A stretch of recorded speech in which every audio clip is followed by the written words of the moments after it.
was on a sunny summer day the Jolly Rover put to sea, loaded with a couple of the strangest fishermen you ever saw. As a matter of fact, they're out looking for soup. Now, who'd ever expect to find a bowl of soup out here in the ocean? Well, you never can tell. There she blows. Quick, Watson, the harpoon. And he misses.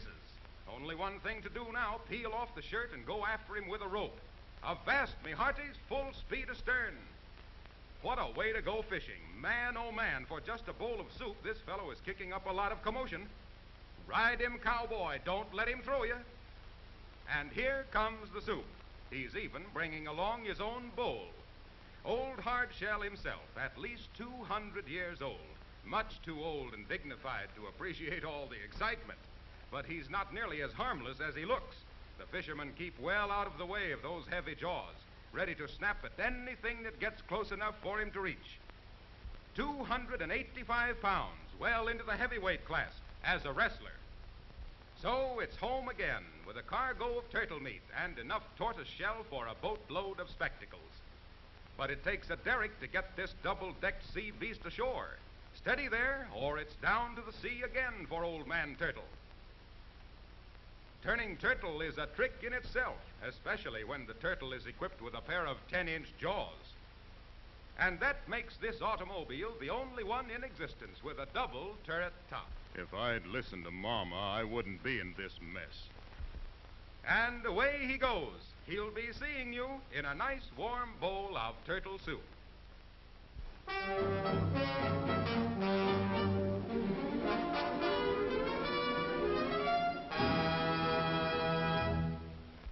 The horse is here to stay, at least in the city of Detroit, where working like a horse involves a certain amount of luxury.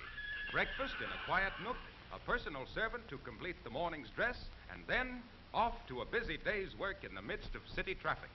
But getting off to work is just so much horseplay to these animals, for here is the last word in horsey transportation, a stable on wheels, a limousine that caters exclusively to sleek animals of the police force.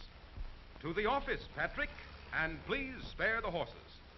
With this new kind of transportation, it's just a question of putting the cart around the horse and rolling softly away to a hard day's work.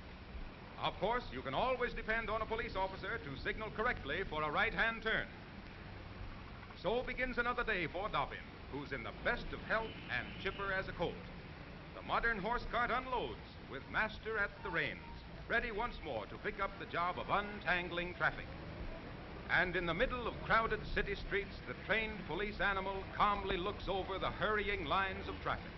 A perfect picture of real horse sense.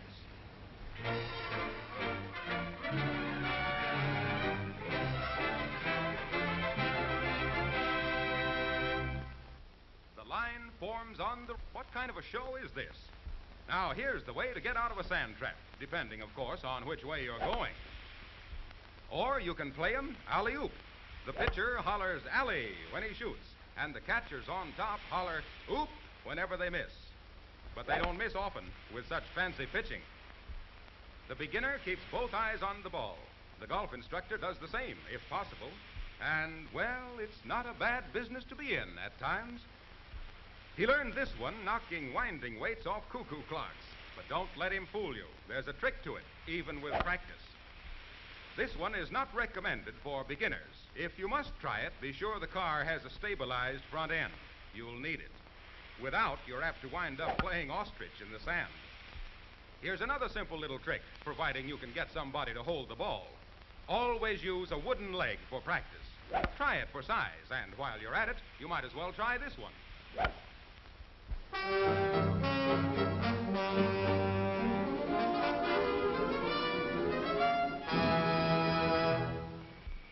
At the edge of the Texas Panhandle, the good earth has turned to dust. Soil that once grew wheat now clots the highways, drifting in smothering clouds, choking every green and living thing. But a man-made war against the creeping dust is now underway. Men and machines dig into the earth in the fight for water. Armies of well drillers are moving across the dust-driven plains to bring relief for thirsting crops. Ditches are scraped out, the dust-bitten earth opened to the flow of water from hundreds of wells, operated by sturdy automobile engines.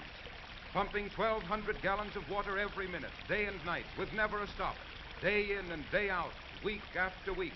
And every time another cloud of dust sweeps in from the horizon, there's plenty of need for the air cleaner that keeps that stifling cloud out of the engine. Once again, wheat begins to cover the plains, giving promise of another victory over the elements.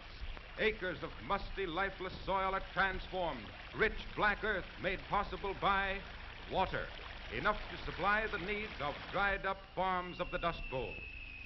Where the dust now creeps in stifling drifts, soon there will be seas of waving wheat fields. Man and soil, parched for want of water, are finding relief in tiny man-made rivers.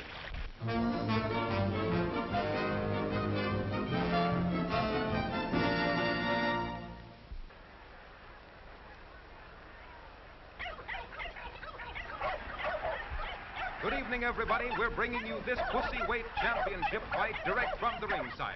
Both fighters are already in the ring, and the crowd is restless. This broadcast is being brought to you through the courtesy of the Quality Catnip Corporation, makers of that crispy, crinkly, crunchy catnip kiddies crave. Both fighters are sitting quietly in their corners. Neither one shows the anxiety that's written beneath his furrowed brow. It won't be long now, folks. The gentlemen of the press are writing at top speed. There's the bell. Both fighters are starting slow. There they go. Now they're out in the center of the ring, and they're mixing it up. Plenty. Man, oh man, what a fight this is going to be. Gus leads to right, then ducks a low blow to the midsection. Oh! Gus got in a left hook that shook Butch clear down to his heels. Now Gus lands a right, and a left, and a right. Butch is crouching. He's waiting for a chance at that famous right hook. Look out! Oh! He missed by a whisker. Now they're out in the center of the ring again. They're trading punches. 1, 2, 1, 2. They're hard at it, slugging each other with rights and lefts and rights and lefts. What a battle. There! Gus got in another right to the whiskers. And another, and a left, and a right. And Butch comes back with a left, and another left, and a right. Oh, it won't be long now. There it is! There it is! Gus is down. Butch rushes to a neutral corner. There's the count. 2, 3. Butch is trying to get on his feet. 4, 5. He's still making a supreme effort. 6, 7. He pulls himself up onto the ropes. 8, 9. He can't make it. 10, and out. The winner! A new world's pussy weight champion.